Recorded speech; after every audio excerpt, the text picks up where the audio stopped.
গুৰুত্বপূৰ্ণ খবৰ আহি পৰিছে আৰু এনে ধৰণৰ খবৰসমূহ নিতৌ চাবলৈ চেনেলটো ছাবস্ক্ৰাইব কৰি ভিডিঅ'টোত এটা লাইক কৰি দিবলৈ ৰাতিপুৱাৰ প্ৰথমটো গুৰুত্বপূৰ্ণ খবৰ এটা পলিটিকেল বিগ ব্ৰেকিং নিউজ কিয়নো হঠাৎ থানবান হৈ গ'ল বিজেপিৰ ভেটি হাৰিয়ানাত 500ৰো অধিক মন্ত্ৰী নেতা কৰ্মীৰ বিজেপিৰ দল ত্যাগ বিধানসভা নিৰ্বাচনৰ পূৰ্বে কেন্দ্ৰত হাহাকাৰ পৰিস্থিতিৰ সৃষ্টি হৈছে বিজেপিত শাসনত থকা বহু মন্ত্ৰীয়েও এৰিলে বিজেপিৰ গেৰুৱা দল হাৰিয়ানা নিৰ্বাচনৰ প্ৰথমখন তালিকা ঘোষণাৰ পাছতে দলীয় ভাঙন আৰম্ভ প্ৰাক্তন মন্ত্ৰীৰ লগতে বহু দলীয় কৰ্মীৰ নিজৰ দলক লৈ অসন্তুষ্টি প্ৰকাশ মন্ত্ৰী ৰঞ্জিত সিং বিধায়ক লক্ষ্মণ দাসৰ দল ত্যাগৰ পাছতে দলত খলকনি প্ৰাক্তন মন্ত্ৰী কৰণ কম্বোজে মুখ্যমন্ত্ৰীৰ বিৰুদ্ধে আনিলে ভয়ংকৰ অভিযোগ নিৰ্বাচনৰ পূৰ্বেই মুখ্যমন্ত্ৰীক গাদী খসাই দিয়াৰ ভৱিষ্যতবাণী দিলে মন্ত্ৰীগৰাকীয়ে পদত্যাগ কৰাসকলৰ ভিতৰত আছে অধিকাংশই বিধায়কৰ লগতে মন্ত্ৰী শক্তিমন্ত্ৰী ৰঞ্জিত সিং ৰাজ্যিক মন্ত্ৰী বিশম্বৰ সিং বিধায়ক লক্ষ্মণৰ দল ত্যাগ বহু কেইগৰাকী প্ৰাক্তন মন্ত্ৰী বিধায়কে কৰিলে দল ত্যাগ দীৰ্ঘদিন ধৰি দলত সেৱা আগবঢ়োৱা দলৰ পৰা বঞ্চিত হৈছিল এইসকল বিজেপিৰ খখনীয়াৰ পাছতে ক্ৰমাৎ শক্তি বৃদ্ধি পাইছে কংগ্ৰেছ দলৰ পদত্যাগ কৰা অধিকাংশ মন্ত্ৰী বিধায়কে যোগাযোগ কৰিছে কংগ্ৰেছৰ সৈতে নিৰ্বাচনৰ পূৰ্বেই কংগ্ৰেছত আনুষ্ঠানিক যোগদানৰ সম্ভাৱনা যাৰ বাবে এতিয়া কেন্দ্ৰত ব্যাপক জোকাৰণিৰ সৃষ্টি হৈছে ভাৰতীয় জনতা পাৰ্টিৰ মহলত 5 অক্টোবৰত হ'বলগীয়া হাৰিয়ানা নিৰ্বাচনৰ পূৰ্বেই যেন বিজেপি হ'ল ধূলিসাৎ হঠাৎ থানবান হৈ গ'ল বিজেপিৰ ভেটি 500ৰো অধিক নেতা কৰ্মী মন্ত্ৰী দল ত্যাগ কৰিলে বিজেপিৰ দিবলৈ আন এটা ব্ৰেকিং নিউজ জটিলতা বাঢ়িছে এনডিএত ইটোৰ পিছত সিটো সংকট বিজেপিত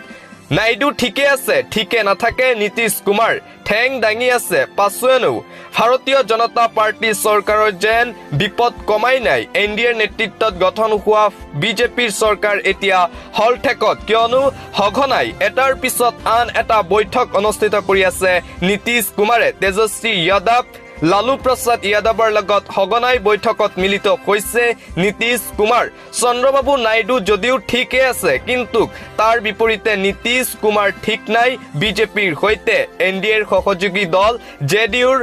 বিহাৰৰ মুখ্যমন্ত্ৰী নীতিশ কুমাৰে এটাৰ পিছত আন এটা বৈঠক অনুষ্ঠিত কৰিছে বিৰোধী দলৰ নেতাৰ সৈতে যাৰ বাবে এতিয়া হলঠেকত পৰিছে বিজেপি এনডিএৰ নেতৃত্বত গঠন হোৱা বিজেপি চৰকাৰ যিকোনো মুহূৰ্তত ভাঙি যোৱাৰ সম্ভাৱনা সঘনাই এটাৰ পিছত আন এটা বৈঠক নীতিশ কুমাৰক লৈ এতিয়া বিপদত পৰিছে বিজেপি চৰকাৰ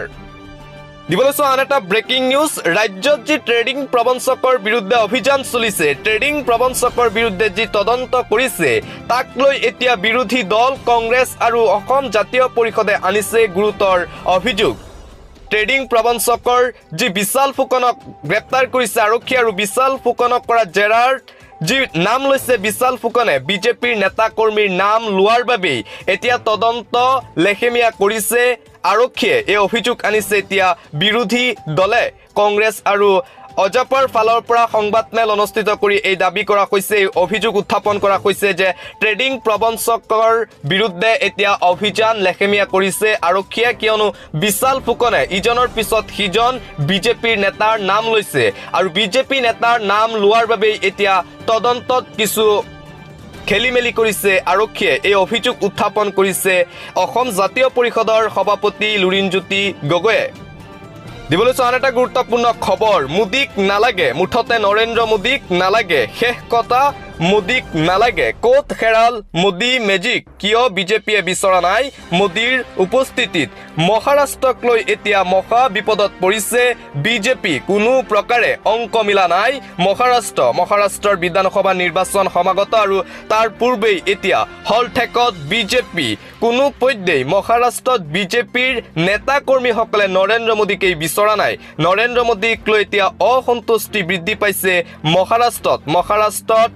মহাৰাষ্ট্ৰ ৰাজ্য হেৰুৱাৰ পূৰ্ণ সম্ভাৱনা আছে বিজেপিৰ বাবে মোদী মেজিক এতিয়া কলৈ গ'ল মোদীক এতিয়া নিবিচাৰে খুদ বিজেপিৰ নেতা কৰ্মীসকলে মহাৰাষ্ট্ৰত লাগিছে বিজেপিত হাহাকাৰ মহাৰাষ্ট্ৰক লৈ এতিয়া হলঠেকত ভাৰতীয় জনতা পাৰ্টি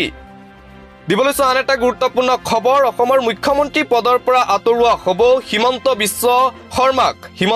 শৰ্মাক শীঘ্ৰে আঁতৰোৱা হ'ব মুখ্যমন্ত্ৰী পদৰ পৰা অতি শীঘ্ৰেই সলনি হ'ব ৰাজ্যৰ মুখ্যমন্ত্ৰী হাৰিয়ানাৰ নিৰ্বাচনৰ পিছতে সলনি হ'ব অসমৰ মুখ্যমন্ত্ৰী হাৰিয়ানা নিৰ্বাচনৰ পিছতে গাদী যাব হিমন্ত বিশ্ব শৰ্মাক লৈ কৰিছে বিস্ফোৰক মন্তব্য ধুবুৰীৰ সাংসদ ৰকিবুল হুছেইনে ইতিমধ্যে আৰম্ভ হৈ গৈছে মুখ্যমন্ত্ৰী হিমন্ত বিশ্ব শৰ্মাক আঁতৰোৱাৰ কুচকাৱাজ হিমন্ত বিশ্ব শৰ্মাক লৈ অসন্তুষ্ট এতিয়া বিজেপিৰ নেতাকৰ্মী সীমা চেৰাই গৈছে মুখ্যমন্ত্ৰী হিমন্ত বিশ্ব শৰ্মাই মূৰ গৰম হৈ আবুল তাবুল কথা কৈ আছে মুখ্যমন্ত্ৰী ডক্টৰ হিমন্ত বিশ্ব শৰ্মাই নিজকে মানুহৰ শাৰীটো ৰখা নাই হিমন্ত বিশ্ব শৰ্মাই কেতবোৰ গুৰুতৰ বিস্ফোৰক মন্তব্য ৰকিবুল হুছেইনৰ হিমন্ত বিশ্ব শৰ্মাক লৈ গাদী যাব হিমন্ত বিশ্ব শৰ্মাৰ গাদী লৰিছে বাবেই হতাশগ্ৰস্ত হৈ পৰিছে মুখ্যমন্ত্ৰী হিমন্ত বিশ্ব শৰ্মা মন্তব্য ৰকিবুল হুছেইনৰ বিজেপিৰ লোকেও মুখ্যমন্ত্ৰী হিমন্ত বিশ্ব শৰ্মাক বেয়া পাই আমনি পোৱা হৈছে হিমন্ত বিশ্ব শৰ্মাৰ পৰা মুখ্যমন্ত্ৰী হিমন্ত বিশ্ব শৰ্মাক লৈ অসন্তুষ্ট খুদ বিজেপিৰ অধিকাংশ নেতা কৰ্মী অসন্তুষ্ট মুখ্যমন্ত্ৰীক লৈ সাংসদ পদ ত্যাগ কৰি পুনৰ বিধানসভাত যুঁজিবলৈ মন গৈছে ৰকিবুল হুছেইনৰ হিমন্ত বিশ্ব শৰ্মাৰ বিৰুদ্ধে যুঁজিবলৈ মন ধুবুৰীৰ সাংসদ ৰকিবুল হুছেইনে কৰিছে ডাঙৰ মন্তব্য বিস্ফোৰক মন্তব্য ৰকিবুল হুছেইনৰ মুখ্যমন্ত্ৰী হিমন্ত বিশ্ব শৰ্মাৰ বিৰুদ্ধে সন্মুখৰ পৰা যুঁজিবলৈ মন গৈছে ৰকিবুল হুছেইনৰ সেয়েহে সাংসদ পদো ত্যাগ কৰিব পাৰে হুছেইনে ধুবুৰীত মহা বিস্ফোৰণ কংগ্ৰেছ সাংসদ ৰকিবুল হুছেইনৰ শীঘ্ৰেই হিমন্ত বিশ্ব শৰ্মাৰ গাদী যাব বুলি মন্তব্য ৰকিবুল হুছেইনৰ আন এটা গুৰুত্বপূৰ্ণ খবৰ এনডিঅ উলেৰ 10 বাগিচালৈ ঘন ঘোৰ সংকট মন্ত্ৰীৰ বৈঠকৰ বিপৰীতে আৰটিআই তথ্যত বিপৰীত তথ্য বৃহৎ লোকচানত চলিছে এনডিঅ উলেৰ চাহ বাগিচা লোকচানৰ বাবে দিব পৰা নাই শ্ৰমিকৰ মজুৰি শ্ৰমিকক দৰমুখা দিব পৰা নাই বিজেপি চৰকাৰে 10খন চাহ বাগিচা এতিয়া সংকটত চলিছে 10খন চাহ বাগিচাৰ শ্ৰমিকসকলক দৰমুখা দিব পৰা নাই চৰকাৰে যাৰ বাবে এতিয়া 10,000ৰো অধিক চাহ শ্ৰমিকে চাহ বাগান এৰি অন্য ৰাজ্যলৈ দাপলি মিলিছে কিয়নো চৰকাৰে তেওঁলোকৰ মজুৰিয়ে দিব পৰা নাই দৰমুখাই দিব পৰা নাই এয়া এক ব্যৰ্থতা ৰূপায়ণ হৈছে বিজেপি চৰকাৰৰ দিবলৈছো আন এটা ব্ৰেকিং নিউজ কিয়নো ধিংকাণ্ডৰ 2 অভিযুক্তক গ্ৰেপ্তাৰ কৰিছে আৰক্ষীয়ে নগাঁৱৰ এটা আৰক্ষীৰ দলে চুবুৰীয়া ৰাজ্য নাগালেণ্ডৰ পৰা এজনক গ্ৰেপ্তাৰ কৰে আৰু আনজনক মৰিগাঁৱৰ পৰা গ্ৰেপ্তাৰ কৰে অভিযুক্ত দুটাৰ নাম গুলাব উদ্দিন আৰু ফৰিদুল ইছলাম অভিযুক্ত দুয়োজনক সংখ্যালঘু সংগ্ৰাম পৰিষদৰ সহযোগত গ্ৰেপ্তাৰ কৰে নগাঁও আৰক্ষীয়ে ইতিমধ্যে গ্ৰেপ্তাৰ কৰিছে ধিংকাণ্ডৰ 2 অভিযুক্তক যেহেতু ধিংকাণ্ড সংঘটিত হোৱাৰ পিছত যি মূল অভিযুক্ত আছিল তাফাজ্জুল ইছলাম সেই তাফাজ্জুল ইছলামৰ মৃত্যু হৈছিল পানীত পৰি আৰু তাৰ পিছতে আন দুটা অভিযুক্ত 2 পাখণ্ড ফৰিদুল ইছলাম আৰু গুলাব উদ্দিন পলাতক অৱস্থাত আছিল আৰু পলাতক হৈ থকাৰ 15 দিনৰ পিছত আৰক্ষীয়ে গ্ৰেপ্তাৰ কৰিছে 2 পাখণ্ডক 2 অভিযুক্তক গ্ৰেপ্তাৰ কৰিছে নগাঁও আৰক্ষীয়ে ঘটনা সংঘটিত কৰাৰ পাছৰে পৰা দুয়ো আৰক্ষীৰ চকুত ধুলি দি আত্মগোপন কৰি আছিল সম্প্ৰতি দুয়োকে নগাঁও আৰক্ষীৰ অধ্যক্ষৰ কাৰ্যালয়ত জেৰা অব্যাহত ৰাখিছে আৰক্ষীয়ে কঠোৰ শাস্তি দিয়া হ'ব বুলি মন্তব্য নগাঁৱৰ এছপি ধিংকাণ্ডৰ 2 অভিযুক্তক গ্ৰেপ্তাৰ কৰিছে আৰক্ষীয়ে গুলাব উদ্দিন আৰু ফৰিদুল ইছলামক গ্ৰেপ্তাৰ নগাঁও আৰক্ষীৰ অভিযুক্ত দুয়োজনক সংখ্যালঘু সংগ্ৰাম পৰিষদৰ সহযোগত গ্ৰেপ্তাৰ কৰে নগাঁও আৰক্ষীয়ে দিবলৈছো আন এটা অতিকৈ গুৰুত্বপূৰ্ণ খবৰ বৰপেটা মাজুলী বটদ্ৰৱাত ভূমি বিক্ৰীত নিষেধাজ্ঞা জাৰি কৰা হৈছে ভূমি ক্ৰয় কৰিব নোৱাৰিব এই 3টা স্থানত বৰপেটা মাজুলী বটদ্ৰৱাত মাটি বিক্ৰী আৰু নামজাৰিক লৈ আহি গ'ল ডাঙৰ নিৰ্দেশনা বৰপেটা বটদ্ৰৱা মাজুলীত মাটি বিক্ৰীত নিষেধাজ্ঞা 45 দিনৰ বাবে নিষেধাজ্ঞা জাৰি ৰাজহ বিভাগৰ এই সময়ছোৱাৰ ভিতৰত বিক্ৰী কৰিব নোৱাৰিব কোনো মাটি নামজাৰিও কৰিব নোৱাৰিব ভূমিৰ নিষেধাজ্ঞা জাৰি কৰিছে প্ৰশাসনে নতুন ভূমি নীতিৰ পৰিপ্ৰেক্ষিতত এই সিদ্ধান্ত গ্ৰহণ কৰা হৈছে 45 দিনৰ পিছত পুনৰ পৰ্যবেক্ষণ কৰা হ'ব এই বিষয়ে ৰাজ্যৰ ৰাজহ বিভাগৰ প্ৰধান সচিবে জাৰি কৰিলে এই নিৰ্দেশনা বৰপেটা মাজুলী বটৰদৱাত মাটি বিক্ৰী আৰু ক্ৰয়ৰ ক্ষেত্ৰত নিষেধাজ্ঞা জাৰি কৰা হৈছে দিবলৈ আন এটা গুৰুত্বপূৰ্ণ খবৰ বেছি দিন পলাই থাকিব নোৱাৰে সুমি বৰা শীঘ্ৰেই কৰিব লাগিব আত্মসমৰ্পণ পলাতক সুমি বৰা আৰু ট্ৰেডিং প্ৰবঞ্চকক লৈ পুনৰ হৰপ হ'ল ৰাজ্যৰ মুখ্যমন্ত্ৰী ডক্টৰ হিমন্ত বিশ্ব শৰ্মা ট্ৰেডিং প্ৰবঞ্চক হাৰি যাব নোৱাৰে আৰক্ষীৰ চকুৰ পৰা যিকোনো মুহূৰ্তত আত্মসমৰ্পণ কৰিব সুমি বৰা লগতে ট্ৰেডিং প্ৰবঞ্চকক গ্ৰেপ্তাৰ কৰিব আৰক্ষীয়ে এটাকৈ আৰু ট্ৰেডিঙৰ প্ৰমোচন কৰা সকলৰ বিৰুদ্ধে লোৱা হ'ব ব্যৱস্থা সুমি বৰাই আত্মগোপন কৰি থকাৰ মাজতে মুখ্যমন্ত্ৰীৰ মন্তব্য দুই এদিন কোনোবা লুকাই আছে কিন্তু বেছি দিন লুকাই থাকিব নোৱাৰে যতেই লুকাই আছে কতো যাব নোৱাৰিব আত্মসমৰ্পণ কৰিব লাগিব দুই এদিন পিছত আত্মসমৰ্পণ কৰিবই লাগিব আৰক্ষীক কঠোৰ নিৰ্দেশনা মুখ্যমন্ত্ৰী ডক্টৰ হিমন্ত বিশ্ব শৰ্মাৰ আৰবিআইৰ নিয়ম উলংঘা কৰি যিয়েই ট্ৰেডিং কৰিছে তাৰেই বিপদ অনিবাৰ্য যিসকলে এনে কামক অনুপ্ৰেৰণা দিছিল তেওঁলোকৰো বিপদ সুনিশ্চিত একাংশই সামাজিক মাধ্যমত একাংশ ট্ৰেডাৰৰ হৈ প্ৰস্তুত কৰিছিল ভিডিঅ' মুখ্যমন্ত্ৰী ডক্টৰ হিমন্ত বিশ্ব শৰ্মাৰ ডাঙৰ মন্তব্য পৰৱৰ্তী খবৰ ইউএছটিএমক লৈ তদন্ত ঘোষণা কৰিলে মেঘালয়ৰ মুখ্যমন্ত্ৰীয়ে ইউএছটিএমক লৈ তদন্তৰ ঘোষণা ইউএছটিএমৰ ফ্লাড জেহাদক লৈ মেঘালয়ৰ মুখ্যমন্ত্ৰীৰ ডাঙৰ ঘোষণা গঠন কৰা হ'ব অসম মেঘালয়ৰ যুটীয়া তদন্ত সমিতিয়ে পৰীক্ষা কৰিব অসমৰ মুখ্যমন্ত্ৰীৰ অভিযোগ জোৰাবাটৰ কৃত্ৰিম বানৰ বাবে ইউএছটিএমক জগৰীয়া কৰিছিল মুখ্যমন্ত্ৰী হিমন্ত বিশ্ব শৰ্মাই মেঘালয়ৰ মুখ্যমন্ত্ৰীলৈ সমগ্ৰ ঘটনাৰ তদন্তৰ বাবে লিখিছিল পত্ৰ অসমৰ মুখ্যমন্ত্ৰী পত্ৰ গুৰুত্ব সহকাৰে লৈছে মেঘালয়ৰ মুখ্যমন্ত্ৰী কংৰাট চাংমাই অসমৰ মুখ্যমন্ত্ৰীৰ সৈতে আলোচনা চলিছে মেঘালয়ৰ মুখ্যমন্ত্ৰীৰ ইউএছটিএমৰ ফ্লাড জেহাদক লৈ মেঘালয়ৰ মুখ্যমন্ত্ৰীৰ ডাঙৰ ঘোষণা দিবলৈ আন এটা অতিকৈ জৰুৰী খবৰ মাটিবাৰীৰ কাম কাজক লৈ ডাঙৰ খবৰ কিয়নো 2 অক্টোবৰৰ পৰা আৰম্ভ হ'ব মিছন বসুন্ধৰা 3.0 মাটিবাৰী কাম কাজক লৈ ৰাজ্যৰ মুখ্যমন্ত্ৰী ডক্টৰ হিমন্ত বিশ্ব শৰ্মাৰ বৃহৎ ঘোষণা মাটিবাৰীক লৈ এটা জৰুৰী খবৰ এই মুহূৰ্তত দিব লৈছো মিছন বসুন্ধৰা 3.0 আৰম্ভ হ'ব শীঘ্ৰেই মাটিবাৰী কাম কাজক লৈ এই জৰুৰী খবৰ জাৰি কৰা হৈছে 2 অক্টোবৰৰ পৰা আৰম্ভ হ'ব মিছন বসুন্ধৰা 3.0 বসুন্ধৰা 1.0 আৰু 2.0 পিছত চৰকাৰ সাজু হৈছে 3.0 বাবে 2 অক্টোবৰৰ পৰা আপুনি কৰিব পাৰিব মিছন বসুন্ধৰা 3.0 কাম নিৰ্দিষ্ট সময়ৰ ভিতৰত সম্পূৰ্ণ কৰা হ'ব মাটিবাৰী সম্পৰ্কীয় সকলো কাম-কাজ বসুন্ধৰা 3.0 পুনৰীক্ষণ কৰা হ'ব পূৰ্বে বাতিল হোৱা বহু আবেদন পত্ৰ নামজাৰি বাটোৱাৰা আদিৰ কাম সম্পূৰ্ণ অনলাইন যোগে আবেদন কৰিব লাগিব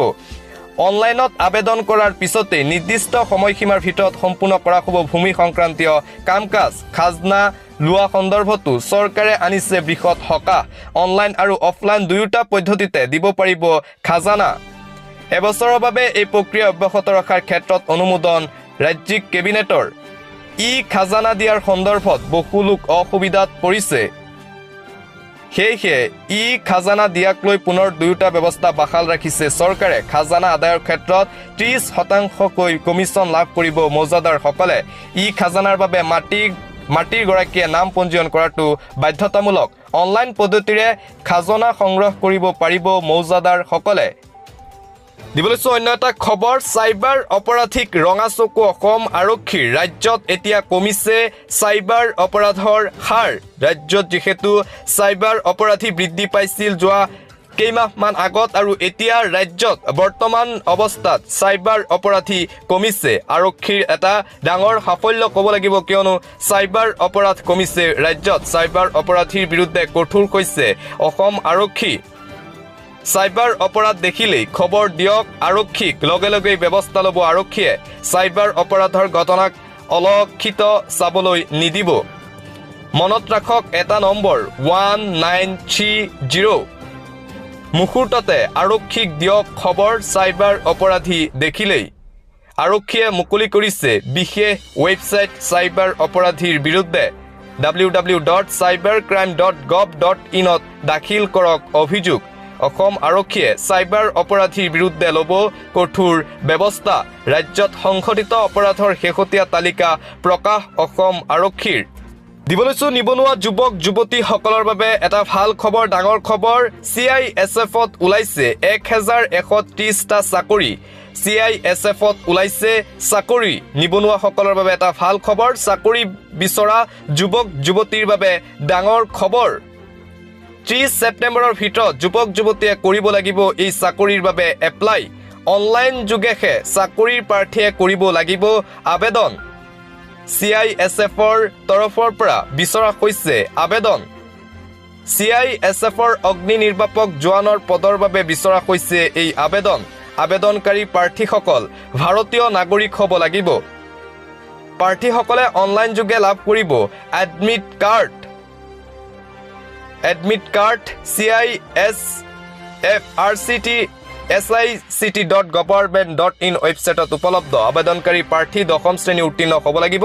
বয়সৰ সীমা 18 পৰা 23 বছৰৰ ভিতৰত হ'ব লাগিব। প্ৰাৰ্থীসকলে কিদৰে এই চাকৰিৰ বাবে কৰিব এপ্লাই? প্ৰথমে মেইন ৱেবছাইটত যাব লাগিব CISFৰ। ইয়াৰ পিছতেই লগ ইন বাটনত ক্লিক কৰিব লাগিব প্ৰাৰ্থীসকলে। ইয়াৰ পিছত নিউ ৰেজিষ্ট্ৰেশ্যন বাটনত ক্লিক কৰিব লাগিব। ইয়াৰ পিছতেই ওৱান টাইম ৰেজিষ্ট্ৰেশ্যন ফৰ্ম ওলাই আহিব। এই প্ৰপত্ৰ সন্নিৱিষ্ট কৰা সকলো তথ্য দাখিল কৰিব লাগিব। প্ৰাৰ্থীসকলে মোবাইল নম্বৰ আৰু ইমেইল ID দিয়াটো বাধ্যতামূলক।